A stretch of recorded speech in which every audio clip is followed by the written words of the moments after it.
Puji Tuhan. Selamat datang bagi yang baru pertama kali hadir di tempat ini.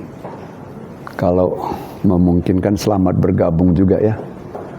Pagi hari ini sudah mendekati bulan terakhir Januari. Rasanya waktu itu berjalan begitu cepat ya. Begitu cepat. Tadi pagi bangun jam 6 lah katakan. Ini sudah jam 9. Kita selalu kalah dengan waktu. Waktu lebih cepat dari kita. Ya. Baik. Kita masih melanjutkan dengan apa yang kita sampaikan tentang perjalanan hidup batinia. Ya. Ayat pokok kita udah pasti semua sudah hafal ya. Tapi saya mau nambah dulu satu ayat firman Tuhan sebelum kita sampai pada ayat pokok itu. Coba kita buka ayat pokok kita di dalam 2 Korintus 4 ayat 16. Saya undang kita semua sama-sama berdiri. Kita akan baca supaya melekat ya.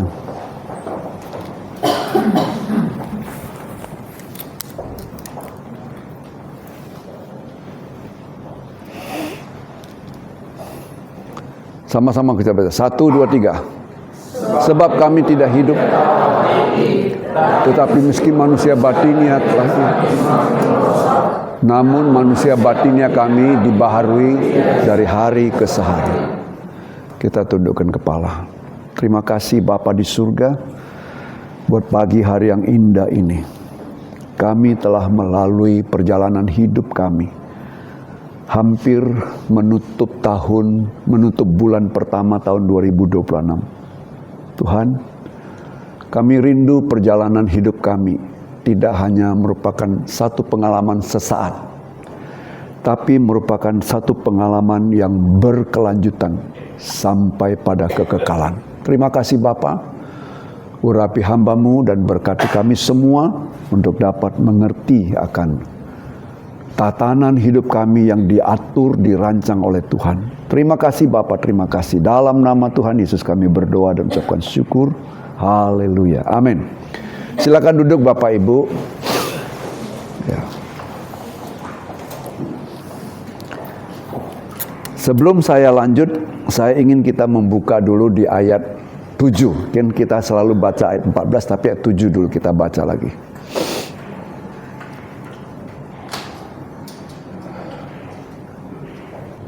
Tetapi harta ini kami punyai dalam bejana tanah liat, supaya nyata bahwa kekuatan yang melimpah-limpah itu berasal dari Allah, bukan dari diri kami.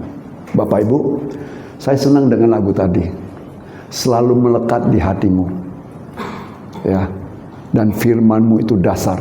Kita sambung minggu depan yang berkata yang dengan sair firman-Mu itu dasar. Tapi pagi hari ini sesuai dengan lagu pujian kita itu, yaitu selalu terhubung dengan Tuhan, melekat di hati Tuhan. Inilah yang mau disampaikan intinya untuk hari ini. Ya.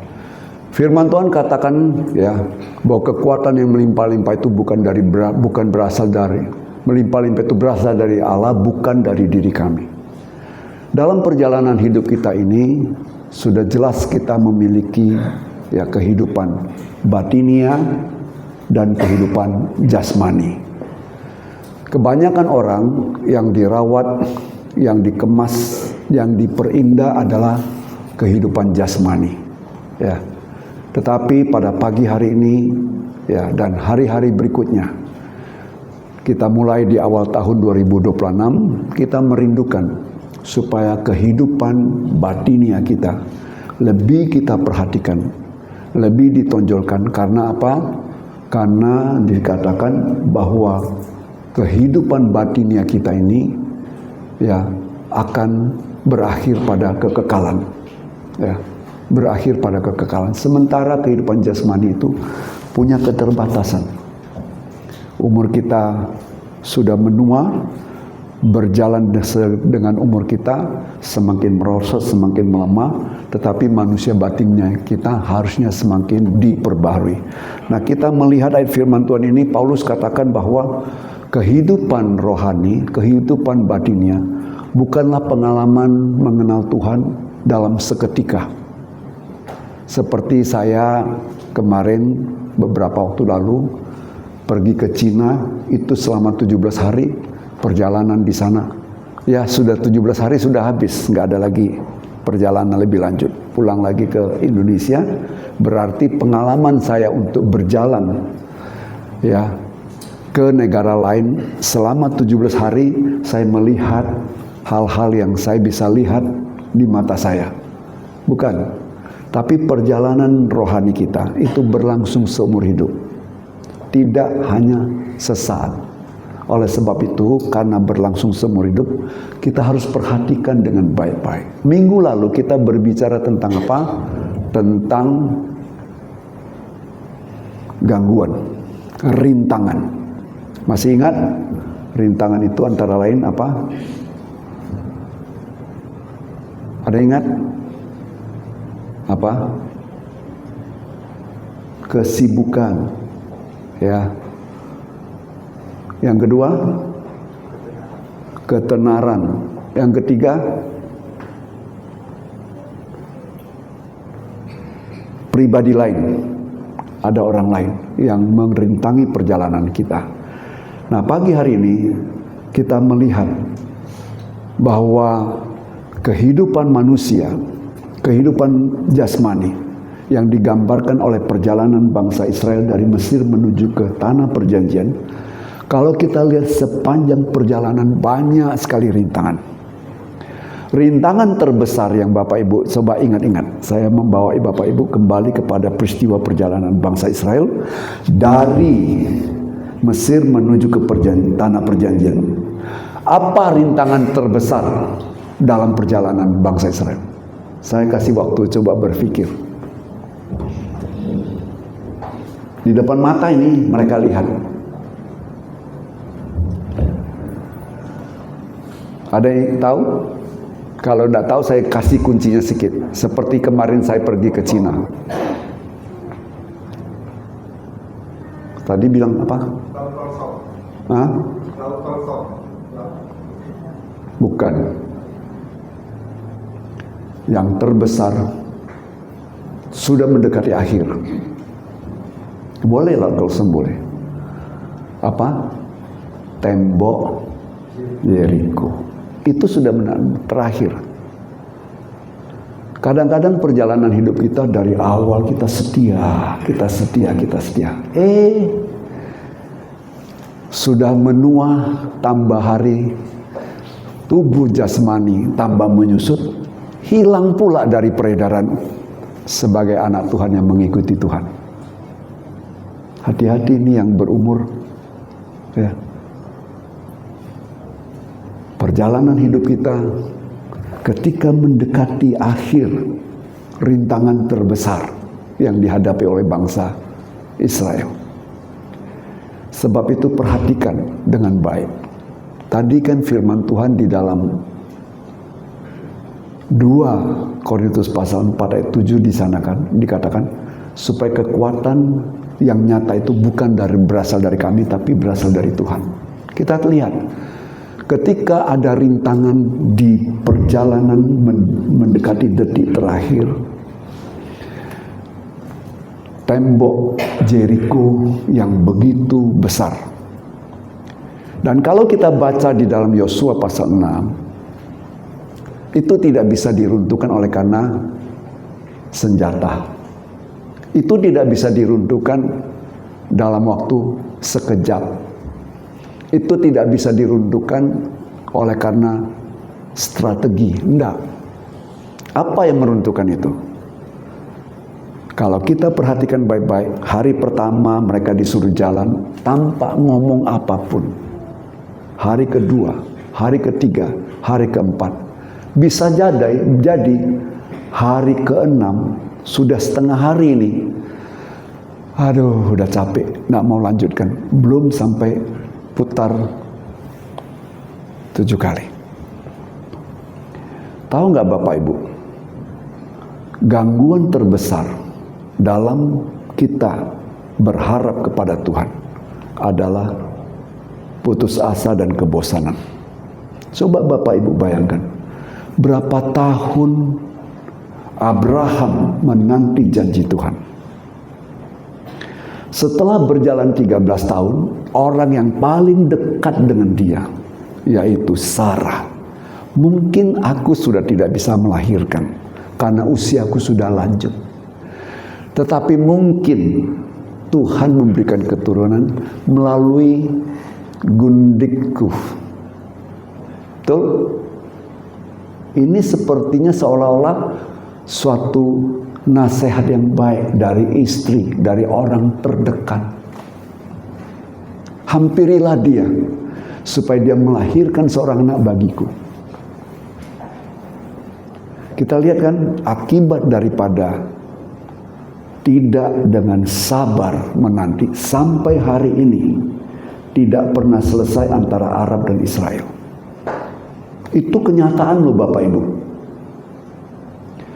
Bagaimana seandainya belum sampai 25 tahun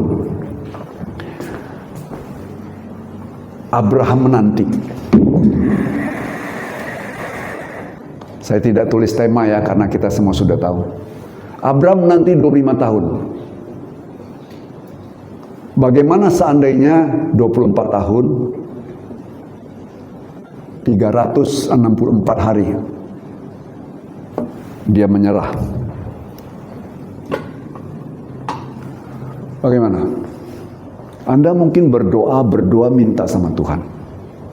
Tuhan katakan, oke, saya akan memberikan kamu, tapi itu waktunya adalah waktunya. Waktunya adalah rahasia Tuhan. Anda duduk berdoa. Tuhan katakan 6 tahun, seperti yang saya alami ketika saya berdoa untuk supaya kebun kembali. 6 tahun full saya berdoa, pagi malam. Bagaimana seandainya saya putus asa pada hari seminggu sebelum genap 6 tahun?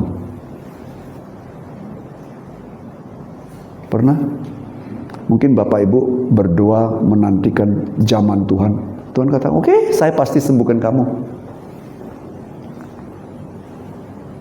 Tapi waktu Tuhan pasti yang terbaik. Betul? Kita akui semua, waktu Tuhan terbaik.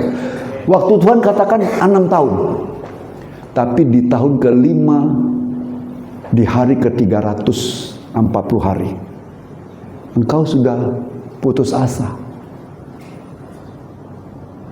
Gak maulah Tuhan, janjimu gak ada.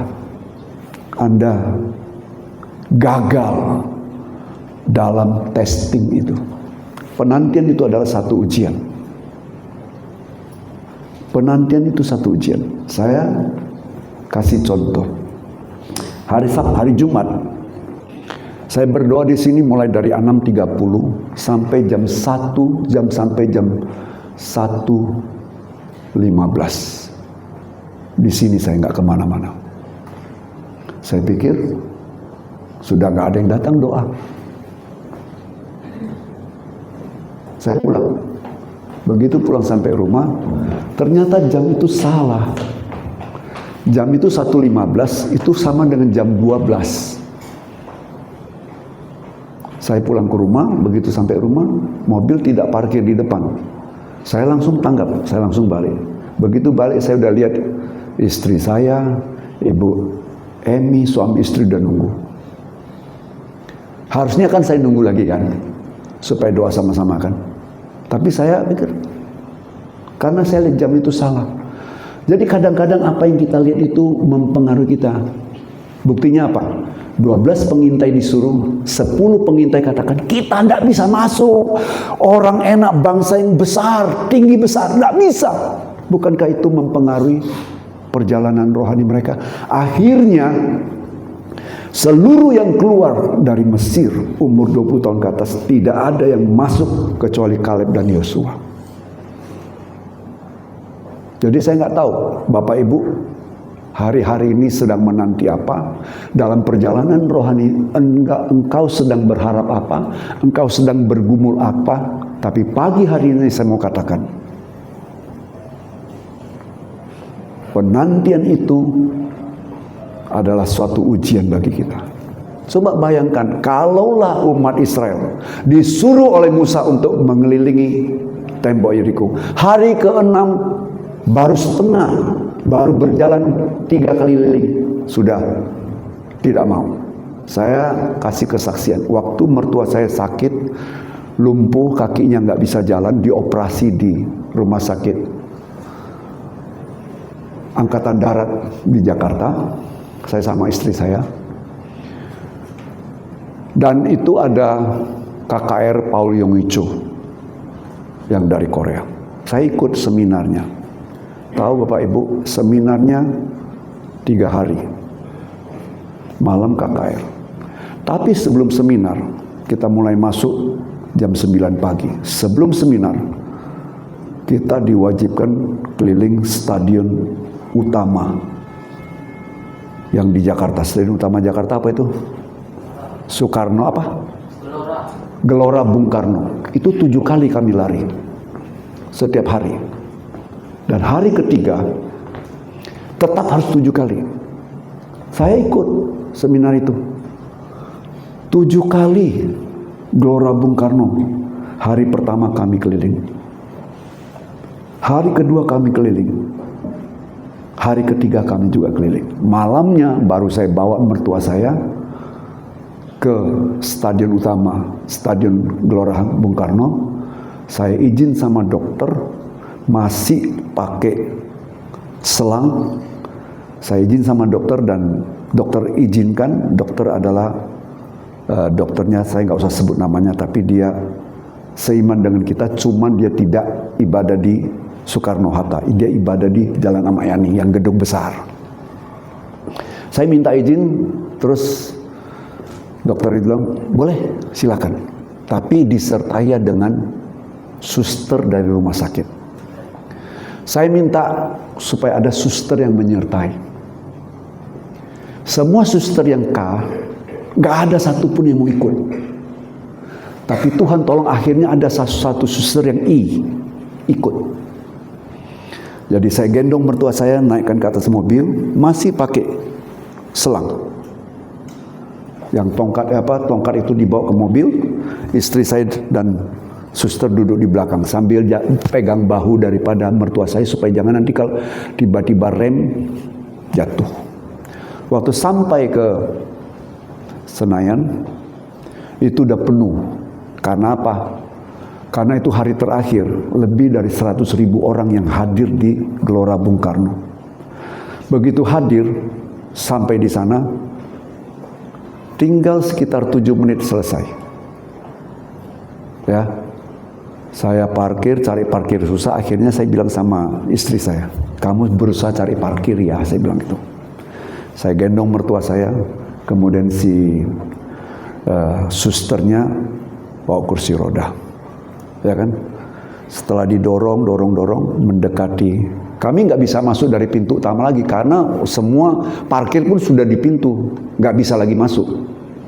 Jadi kami dari celah. Untung mata kami ditujukan oleh Tuhan melihat pagar daripada Gelora Bung Karno itu ada satu yang terbuka begini pagarnya, pintu kecil. Saya gendong mertua saya lewati daripada pagar itu dengan tunduk-tunduk, dan itu si susternya bawa kursi roda. Setelah lewat pagar didudukkan, kami sorong ke dalam. Sorong ke dalam, tahu Bapak Ibu, yang sakit sudah nggak bisa dekat podium, nggak bisa lagi karena sudah penuh dan sudah tinggal 5 menit akan berakhir. Khotbah pun sudah selesai. Dari pendeta yang membawakan firman Tuhan, ya Paul Yonggi Cho yang dari Korea, terus dia katakan, bagi yang sakit, saya mau berdoa dulu bagi yang sakit, boleh maju ke depan. Bagaimana mau maju? Kami datangnya terlambat. Kami dekat ke pintu, nggak bisa lagi masuk, ya kan? Kami cuma berdiri, berada di sana.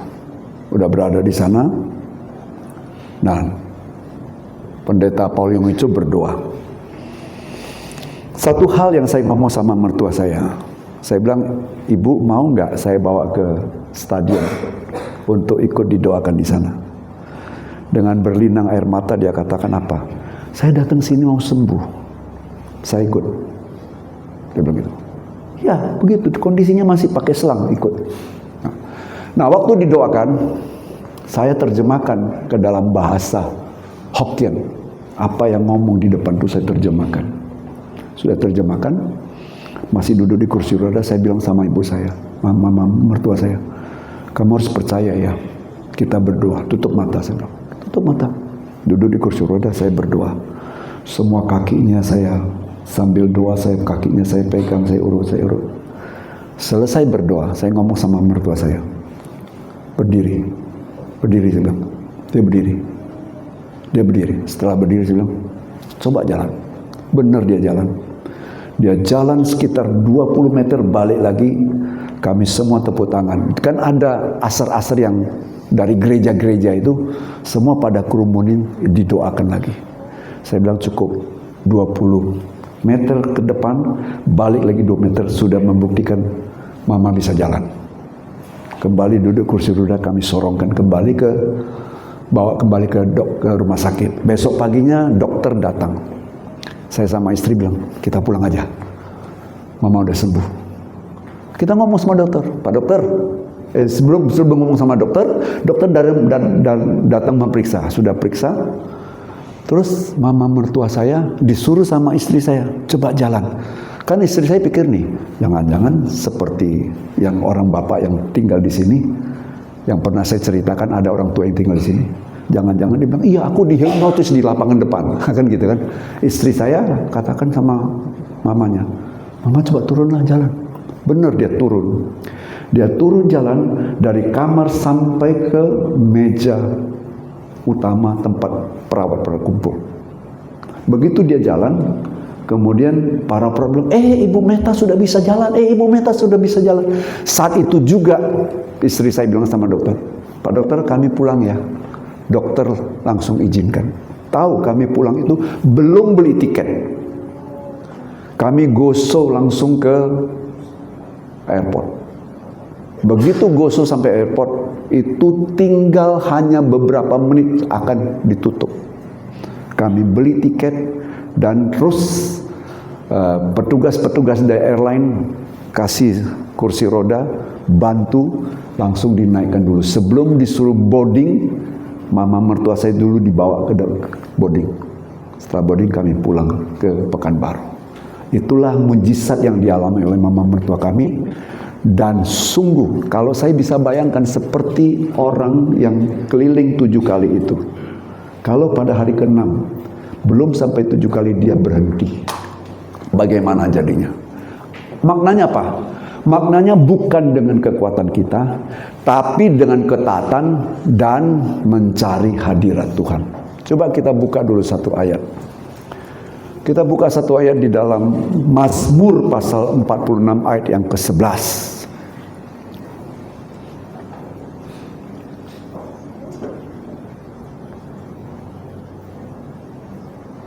Coba sama-sama baca. 1, 2, 3.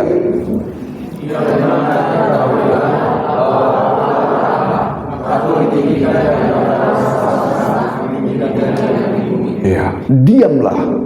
Dalam bahasa aslinya Rafah. Bahasa Ibrani, Rafah. Rafah artinya tanggalkan semua apa yang kau miliki. Ketika kita datang di hadapan Tuhan, mau duduk teduh di hadapan Tuhan. Tuhan mengharapkan kita, dan kita harus tahu, kita harus menanggalkan semua apa yang kita rasa kita bisa. Tanggalkan semua yang engkau rasa engkau mampu untuk melakukan apa yang engkau sedang doakan atau harapkan. Apa? Mungkin engkau punya kemampuan finansial untuk berobat dan lain sebagainya. Saya tidak paksakan Bapak Ibu seperti ini, tapi itu iman masing-masing ya. Iman masing-masing. Kalau Bapak Ibu sakit, pasti yang pertama Bapak Ibu pikirkan, aku harus cari dokter. Apalagi kalau ada asuransi, ada finansial yang cukup, pasti pikiran gitu. Tapi pagi hari ini Tuhan mau untuk kita melekat kepada Dia, karena supaya kekuatan yang melimpah-limpah nyata bukan dalam hidup kita, bukan dari hidup kita, tapi dari Allah. Maka kita harus berani duduk bersatu teduh, sama seperti bangsa Israel yang jutaan orang itu disuruh keliling tanpa ngomong sepatah kata pun, diam saja keliling, diam saja keliling. Hari pertama tampak ngomong, padahal telinga mata melihat cemoohan orang Yeriko jelas. Gila lu, kau kira bisa runtuh tembok kami? Tembok itu 2 kereta kuda bisa jalan, berarti tinggi dan lebar. Saya tadi katakan, siapa tahu kan saya bilang kaitkan dengan Cina, karena ada tembok Cina, ya kan? Mereka lihat, sama seperti 12 pengintai melihat orang enak besar-besar. Sama seperti orang ini lihat, bagaimana mungkin orang itu sedang mencemooh.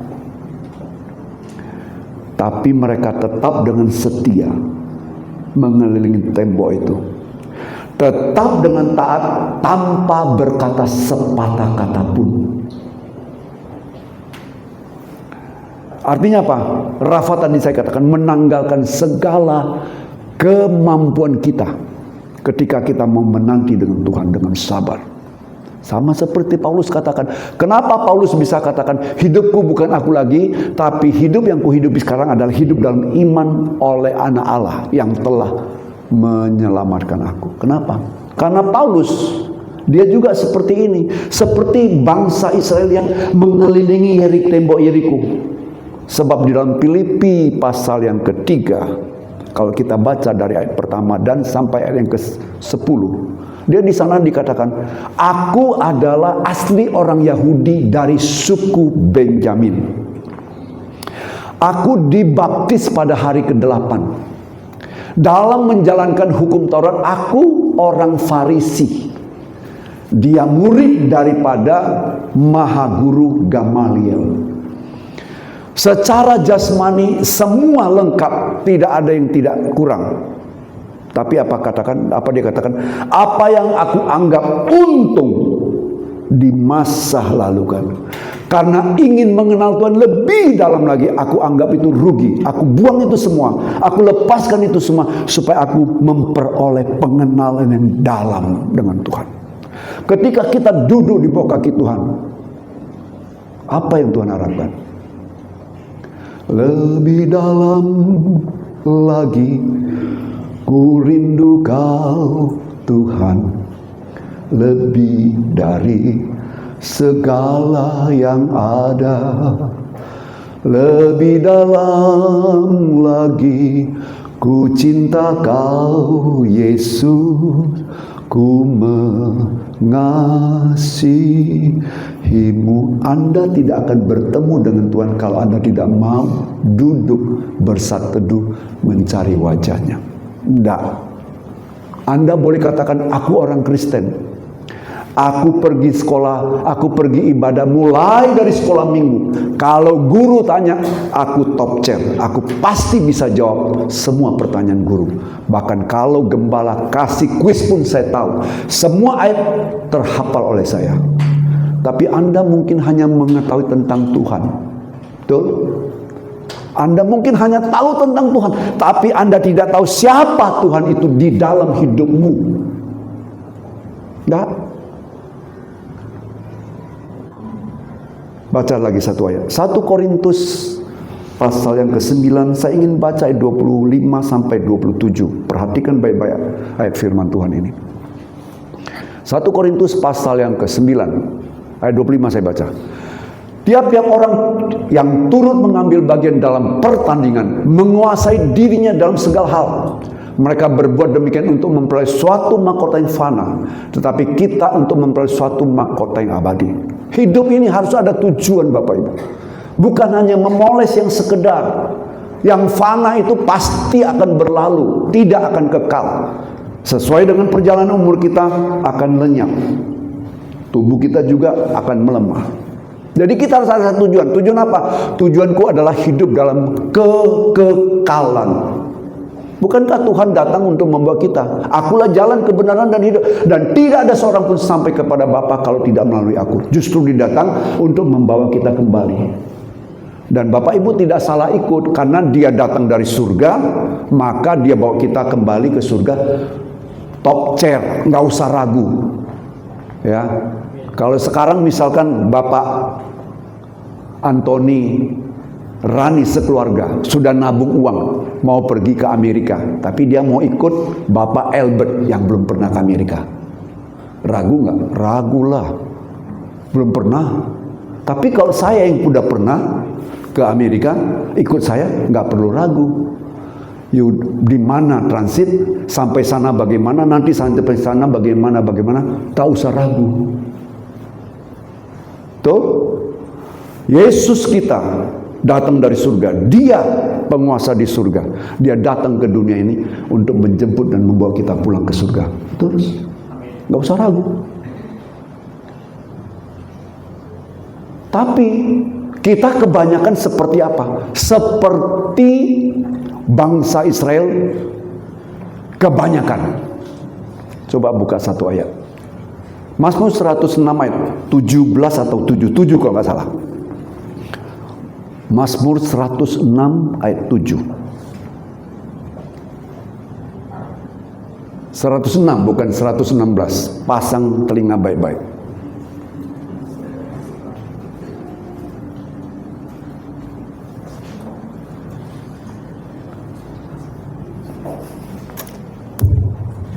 Saya lihat dulu ya.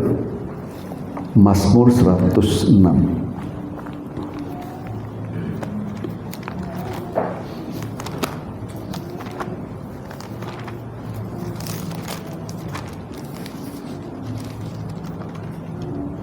Bukan 106, 103. Mazmur 103 ayat 7. Coba baca, 1, 2, 3.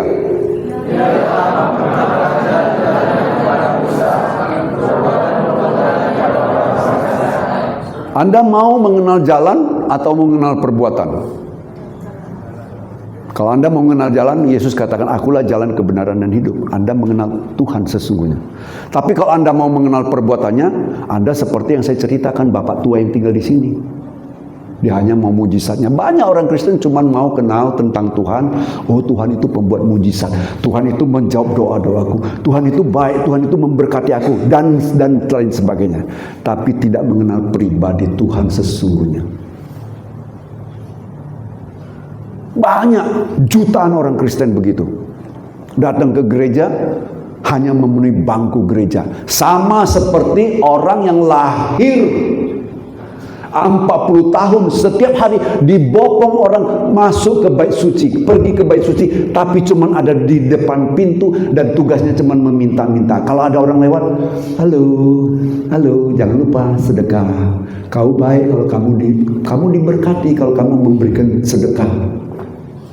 Nggak mengalami perubahan. Lumpuh 40 tahun berada di pintu gerbang Bait Indah, nggak pernah masuk. Mungkin ada di antara Bapak Ibu yang datang sini berharap kalau saya ibadah di sini saya dapat sesuatu. Kalau saya kenal sama gembala, ada sesuatu yang bisa saya dapat. Saya kurang uang, bisa pinjam dari Pak Gembala. Saya mengharapkan sesuatu kalau saya datang ibadah di sini. Kalau saya ada hal-hal lain, di sana ada dana diakonia. Tapi tidak pernah mau langsung masuk ke dalam, berbaur dengan di dalam, berhidup di dalam, dan kalau yang di dalam itu memberikan kontribusi diakonia, dia nggak mau ikut. Tapi diharapkan nanti kalau sakit saya dapat, kalau orang tua saya meninggal saya dapat, kalau ini dapat. Itu sama seperti orang yang 40 tahun dibawa dan berada di pintu gerbang indah.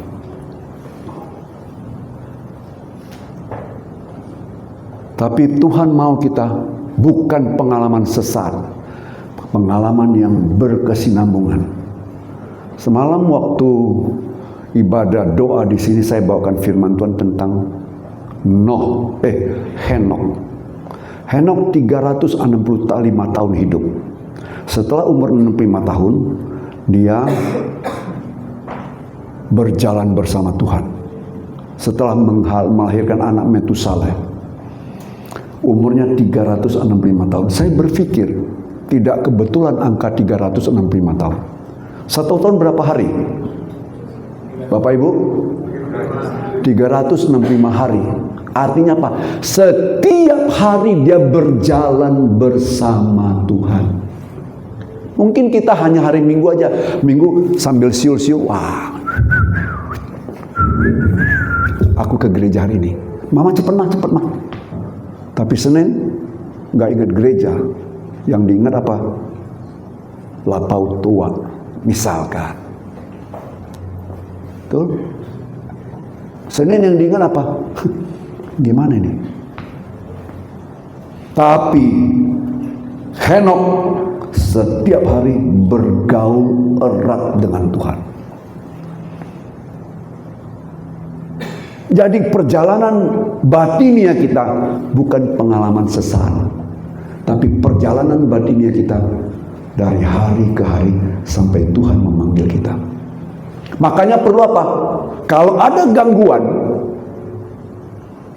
seperti minggu lalu saya sebutkan ada gangguan, seperti bangsa Israel berjalan menuju ke tanah perjanjian, ada rintangan besar di akhir perjalanan hidup mereka, yaitu tembok Yeriko.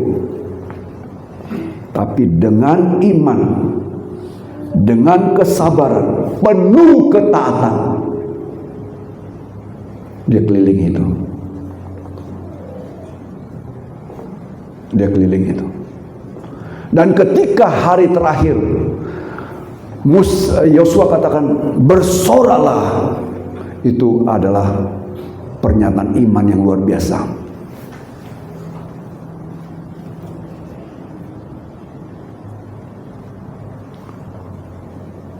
Jangan jadi Kristen seperti kebanyakan orang yang datang kepada Yesus. Tahu kebanyakan orang yang datang kepada Yesus? Banyak. Berbondong-bondong orang datang mencari Yesus. Apalagi setelah memberi makan 5.000 orang.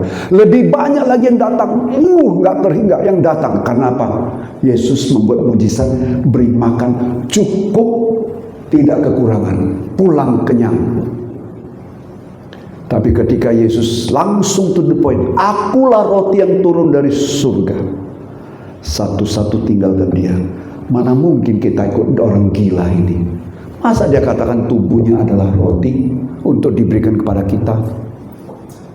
Itu manusia kebanyakan yang tidak berjalan dengan iman, berjalan berdasarkan situasi apa yang dibutuhkan. Jangan kita menjadi Kristen kebanyakan.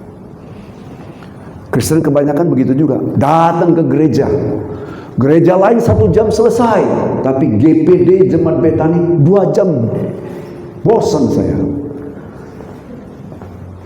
Kebanyakan begitu, sehingga para hamba Tuhan berpikir bagaimana supaya jemaat itu melekat, cepat, ya kan?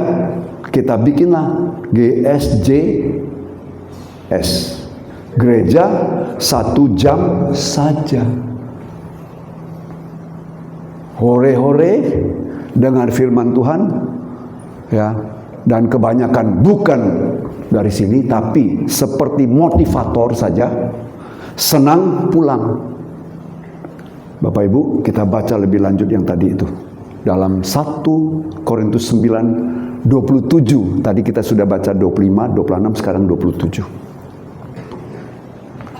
Saya baca, tetapi aku melatih tubuhku dan menguasai seluruhnya, supaya sesudah memberitakan Injil kepada orang lain, jangan aku sendiri ditolak. Halo Bapak Ibu, penolakan itu datang di akhir perjalanan hidup kita.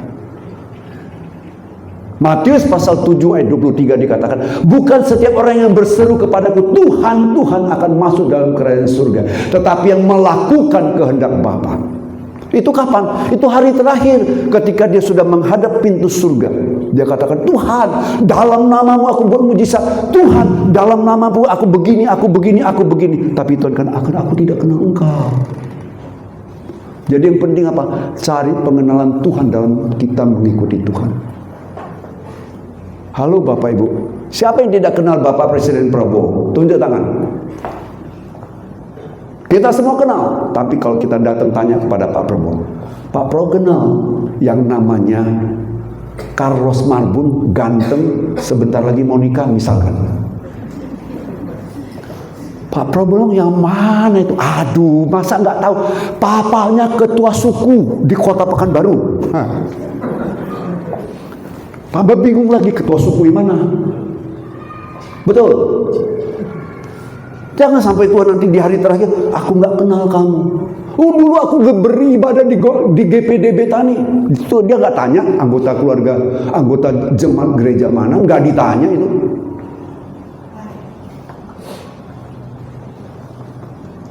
Itu di hari terakhir. Jangan-jangan nanti sampai aku tertolak. Itu antisipasi daripada pengiringan Paulus kepada Tuhannya.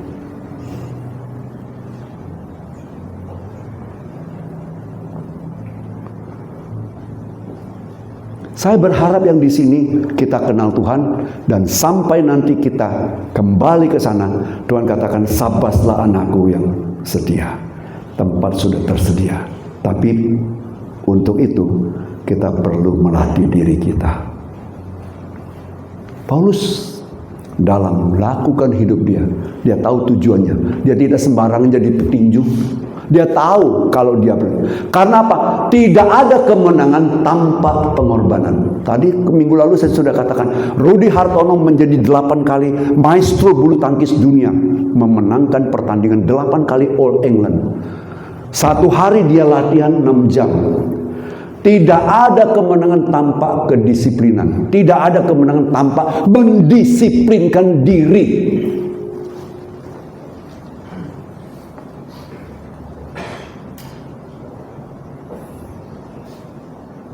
Tidak ada kemenangan tanpa penundukan. Saya lagi pikir tahun ini saya mau ketua Rawin itu adalah kaum Hawa semua. Saya mau tahu kaum Bapak ikut enggak?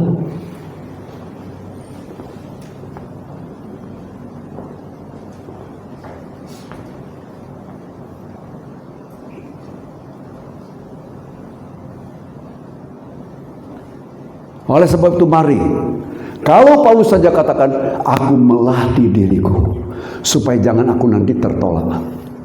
Coba kembali berpikir, refleksikan dirimu, apa yang kau sudah lakukan. Apa yang menjadi rintanganku selama ini, yang menjadi tembok Yerikoku dalam perjalanan sampai garis akhir. Apa? Deteksi sendiri. Mungkin itu kemalasan, mungkin itu sakit hati, mungkin itu rasa kecewa. Ada yang menjadi jemaat GPD Tani kecewa? Ada, betul. Tapi pagi hari ini saya mau katakan, kalau itu tembok Yeriko Anda pelihara terus, akan menghalangi perjalanan imanmu, perjalanan rohanimu sampai tempat tujuan. Ya, saya tidak bisa gambarkan bagaimana nanti. Tapi kalau kita mau memprediksi supaya kita sampai pada garis akhir, ikutilah seperti Henok dengan setia selama hidup 360 tahun, 65 tahun. Dia hidup bergaul erat dengan Tuhan. Artinya apa? Setiap hari berjalan bersama Tuhan. Tidak hanya pengalaman sesaat. Sebab itu Paulus juga katakan begini, sebagai anak Tuhan, dia umpamakan kita seperti seorang atlet tadi. Dia tidak meninju sembarangan. Ya, walaupun dia katakan dia mendapatkan mahkota jasmani, tapi itu akan berakhir. Tapi tujuan utamanya adalah aku mendapatkan mahkota abadi, kehidupan kekal. Makanya dia berani katakan di dalam 2 Timotius 4 ayat yang ke-8, aku telah mencapai garis akhir dan aku telah memenangkan pertandingan. Telah tersedia bagiku mahkota kehidupan yang kekal. Itu harusnya menjadi tujuan upaya kita. Siapkah kita seperti Paulus membuang semua? Apa yang aku anggap untung semua, keuntunganku aku anggap rugi demi pengenalanku kepada Tuhan yang berlangsung seumur hidup. Mulailah dengan Anda mau menempatkan diri bersatu teduh kepada Tuhan. Ketika Anda mau duduk di bawah kaki Tuhan, mulai. Setiap pribadi tanggung jawab masing-masing. Istri tanggung jawab terhadap hidupnya, suami tanggung jawab terhadap hidupnya.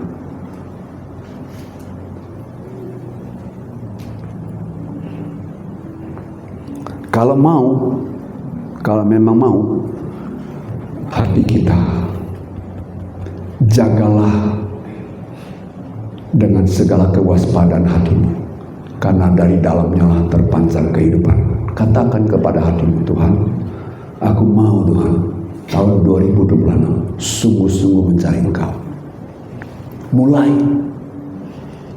Kalau Anda rindu, bapak-bapak ingin membantu ibu-ibu jam 6 untuk mengemas-kemas supaya anak sekolah pergi, aku bisa bantu.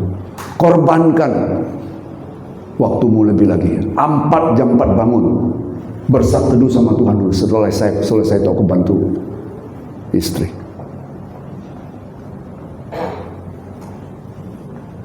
Saya mau tidur cepat, tapi semalam saya nggak bisa tidur. Siapkan firman sudah selesai, tapi nggak bisa tidur. Sampai jam 2.30. Jam 12 saya WA ibu-ibu. Kalau saya terlambat bangun, tolong ya nanti gantikan saya bawa firman. Karena saya nggak mau nanti bawa firman dalam Zoom itu wajah saya nampak kurang tidur. Hampir jam 3 saya baru tidur. Terbangun jam 6.33. Mari, saya rindu Bapak Ibu, sungguh-sungguhlah ikut Tuhan. Sungguh-sungguh. Jadilah anak Tuhan yang sungguh-sungguh. Ya, kalau Anda mau sungguh-sungguh, ikuti apa kata Paulus.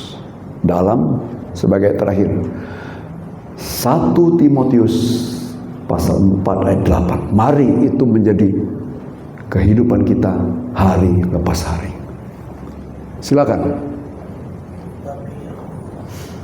Sama-sama baca. 1, 2, 3. Latihan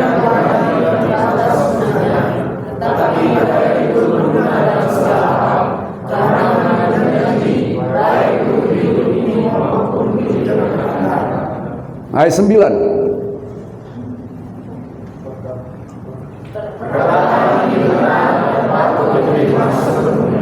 Firman Tuhan ini benar, patut diterima sepenuhnya. 1 minggu kita cuma ibadah 2 kali setiap pribadi.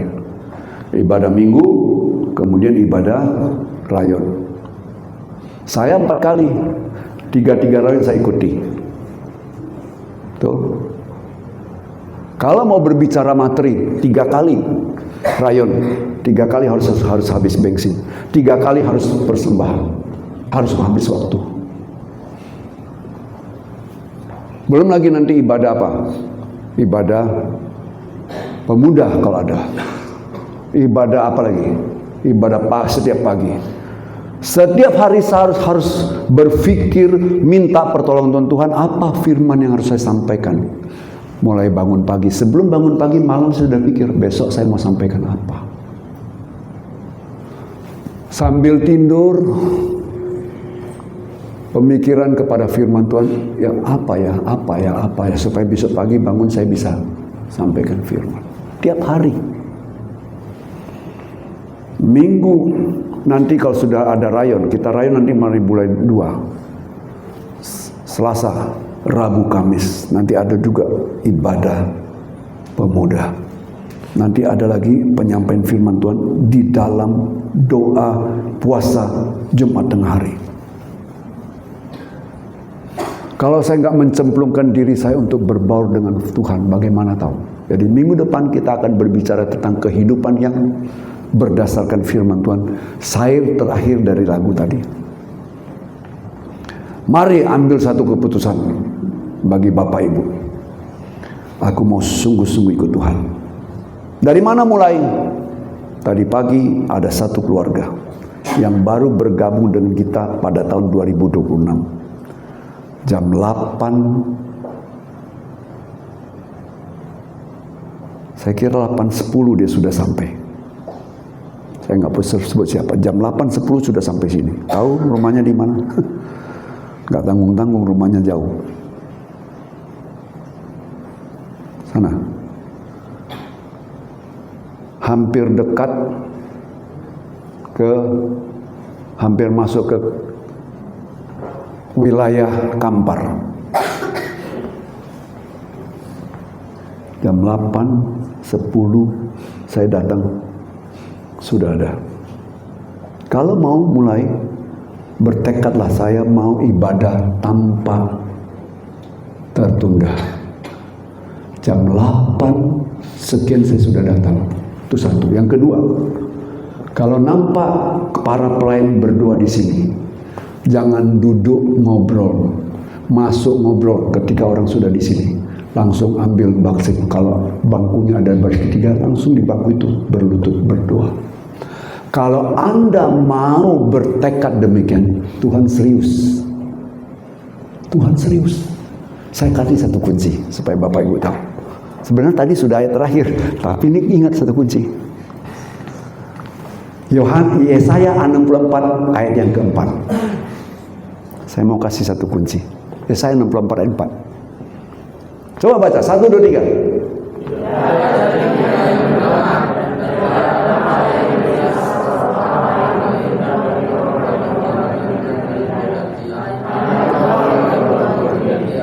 Ini maknanya gini, dia berbicara kepada umat Israel, umat Yahudi, anak tebusan.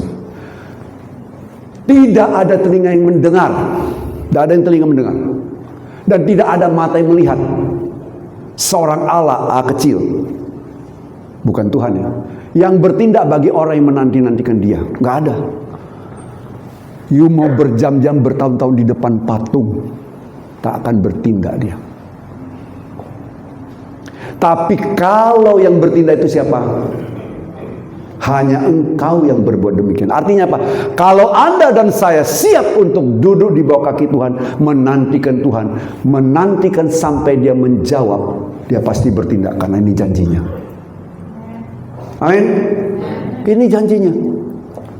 Dia pasti bertindak karena firman-Nya hanya Engkau yang berbuat demikian. Jadi kalau memang Tuhan sudah berjanji dia akan bertindak bagi orang yang menantikan dia, kenapa Anda tidak mau menantikan dia? Kenapa Anda tidak mau mendisiplinkan diri? Kenapa Anda tidak mau datang dengan sungguh-sungguh cari Tuhan? Itu pertanyaan saya. Kalau Anda mau bersungguh-sungguh olahraga supaya tubuh jasmani fit, sehat, yang itu adalah hanya sifatnya sementara, mengapa yang kekal Anda tidak mau mulai? Biarlah tahun 2026 kita ambil satu keputusan sebagai refleksi diri kita. Apa yang menjadi penghalang bagiku, aku harus singkirkan itu. Yang akan menghalangi perjalanan rohaniku. Mungkin yang menghalangi kita adalah kepahitan, kekecewaan. Sebutkan saja, buang itu semua. Jangan itu menjadi sesuatu yang menghalangimu. Kalau aku sakit hati sama Pak Rindu, katakan, Pak Rindu hehehe, jalannya slow aja. Nggak tahu aku sakit hati sama dia, dia slow saja. Tapi yang sakitnya di sini itu aku sendiri yang alami. Bodoh nggak? Nanti kalau aku buka ayat lagi, nambah lagi.